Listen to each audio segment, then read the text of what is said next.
selamat datang kembali di 100% Sehat barengan aku, Dr. Andira Utami. Gimana keadaannya semuanya? Semoga sehat, bahagia, dan menggunakan hak pilih ya. Tetap ngingetin.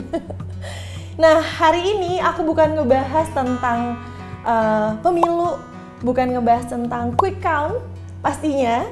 Bukan ngebahas tentang program apapun, enggak. Tapi hari ini aku bakalan ngebahas tentang eating disorder, yang dalam bahasa Indonesianya adalah gangguan makan. Pertanyaannya, apakah teman-teman pernah mengalami gangguan makan di mana makanan itu terlihat tidak menarik dan tidak ingin makan? Gue sih nggak pernah ya, karena kalau ngelihat cemilan dikit, scroll handphone dikit, langsung ngajak gitu. Kita pesen ini yuk, abis ini kita makan itu yuk. Alhamdulillahnya tidak mengalami gangguan makan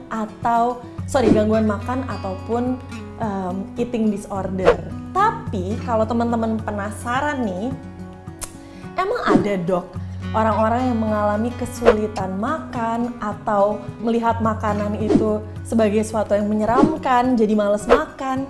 Jawabannya adalah ada. Ini adalah gangguan yang sebenarnya aku secara personal lagi mikirin, gila gimana ya perasaan gue kalau gue ngelihat bakmi Yamin, tapi menurut gue bakmi Yamin tuh nggak enak gitu, kayak bukan Andira banget gitu. Dan sedangkan orang dengan gangguan makan ini mempersepsikan banyak banget makanan tuh sebagai hal yang menyeramkan. Udah gitu orang dengan gangguan makan itu berhubungan dengan psikologis dan mentalnya juga. Jadi persepsi terhadap makan tuh jadi ada beberapa hal yang memang ya jadi terganggu. Nah, salah satunya tadi melihat makanan itu adalah hal yang menyeramkan. Terus melihat makanan itu sebagai sesuatu yang membahayakan. Terdengar agak mungkin ada yang menganggap itu aneh, ada yang menganggap itu lucu, tapi masalahnya itu adalah keadaan yang memang benar-benar ada pada seseorang. Yang mungkin kesannya kita ngira, lu cuman picky aja sama makanan, nggak mau makan segala makanan, cuman milih-milih. Faktanya ternyata memang ada gangguan dan kondisi medis yang membuat orang itu takut sama makanan dan menganggap makanan itu kayak kerjaan, kayak ngepel, nyapu gitu. Bingung nggak lo? Jadi kayak gila sih, orang bisa mempersepsikan makanan seperti itu. Rugi dong kalau ke Indonesia, ya kan? Makanannya enak-enak pak, gitu. Jadi kalau ada gangguan makan itu sangat memberatkan setiap orang. Jadi di sini aku pengen menjelaskan sedikit dan pengen kasih tahu ke teman-teman apa sih gangguan makan itu atau eating disorder. Nah, di sini aku pengen ngasih tahu bahwa gangguan makan adalah gangguan mental yang ditandai dengan perilaku makan yang enggak normal dan disertai gangguan emosi. Jadi makanan tuh dipersepsikan dengan berbagai macam perasaan sama dia gitu. Mungkin akan lucu kalau dia trauma makan pizza karena ditinggal nikah sama mantan calon suami yang suka banget pizza. Mungkin ya. Mungkin itu jadi pencetus gitu. Tapi kita kulik lagi abis ini, oke? Nah, penderita gangguan makan biasanya bisa mengkonsumsi terlalu sedikit makanan atau terlalu banyak atau terlalu terobsesi pada berat badan atau bentuk badan tertentu. Jadi ada tuh keadaan dimana orang ngeliat di kaca dia selalu gendut dan gemuk dan selalu berisi, padahal dia udah kekurangan berat badan. Nah, itu terjadi gangguan-gangguan seperti itu. Dan itu sudah membutuhkan bantuan yang profesional.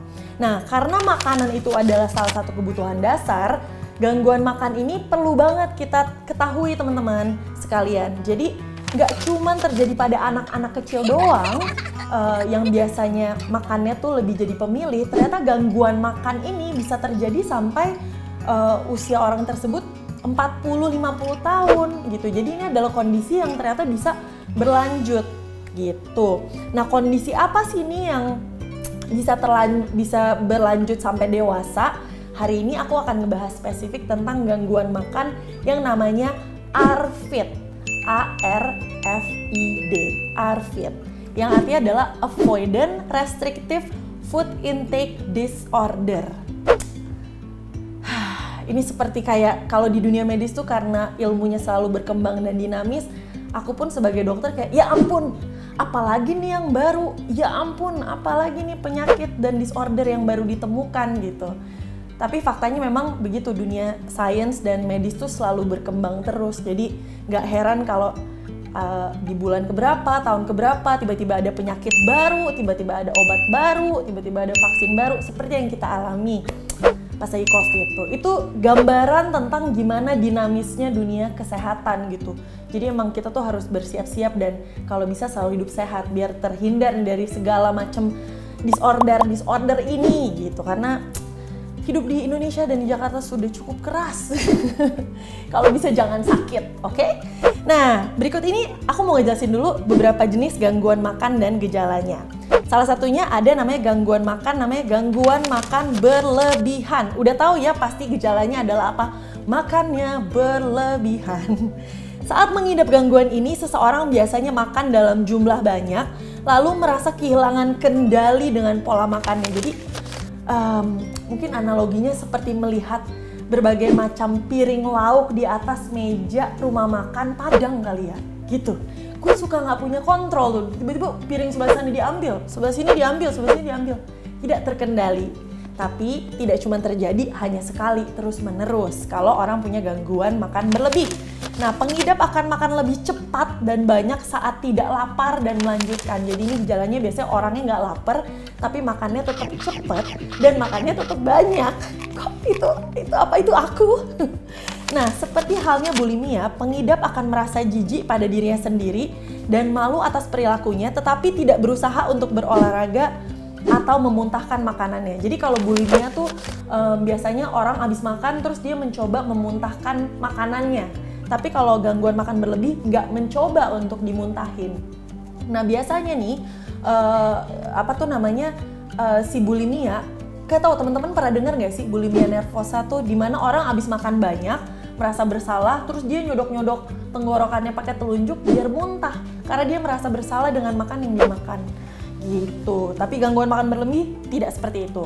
Yang kedua adalah anoreksia nervosa. Gangguan ini muncul dengan ciri khas berat badan yang rendah banget dan merasa takut kalau berat badannya bertambah. Jadi kalau misalkan dia ngaca, dia ngelihatnya dia itu gemuk terus berisi banget padahal dia udah berat badannya di bawah berat badan normal. Pengidap anoreksia nervosa akan berupaya keras menjaga asupan makanan untuk menjaga berat badan dan tubuhnya, sehingga terkadang dapat meninggal karena kelaparan. Gila nggak? Anoreksia nervosa, komplikasi terberatnya adalah bisa meninggal karena kekurangan nutrisi dan karena apa yang dia lihat di kaca tidak seperti bentuk dia yang sebenarnya gitu. Jadi dia udah distorsi. Ketiga, bulimia nervosa atau bulimia adalah saat mengidap dan kehilangan kendali ketika makan sehingga akan mengonsumsi makanan dalam jumlah banyak secara berulang kali, tapi dengan mencoba ngeluarin lagi makanannya. Jadi setelah dia udah makan banyak nggak terkendali, dia mencoba untuk memuntahkan. Ya ampun, capek nggak sih setiap habis makan itu pengen muntahin makanannya gitu, kayak rugi dong. itu lagi. Nah, yang keempat adalah gangguan asupan makan avoidant restrictive atau ARFID yang tadi aku bilang.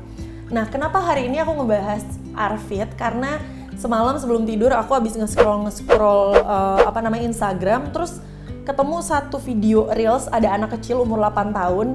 Dia kayaknya lokasinya di Alabama atau pokoknya di mana Amerika, nggak tahu precisely di mana.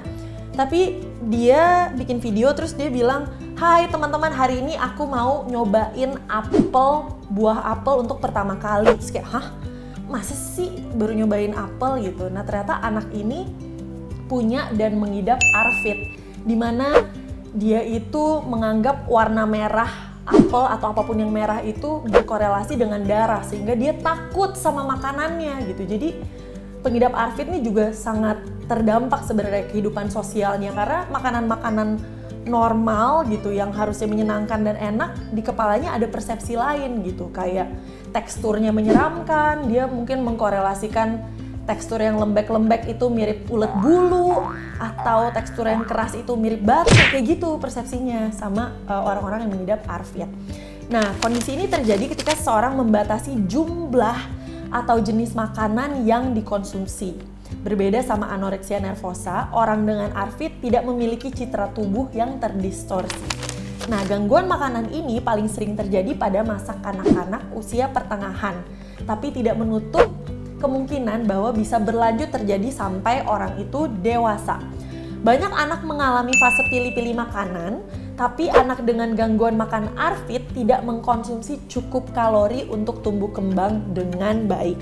Sementara itu, orang dewasa yang mengidap gangguan ini tidak makan cukup kalori untuk mempertahankan fungsi dasar tubuh. Jadi, kondisi ARFID ini ternyata bisa terjadi pada anak-anak dan bisa berlanjut sampai dewasa. Nah, adapun gejala gangguan asupan ARFID ini yang akan aku sebutkan berikutnya.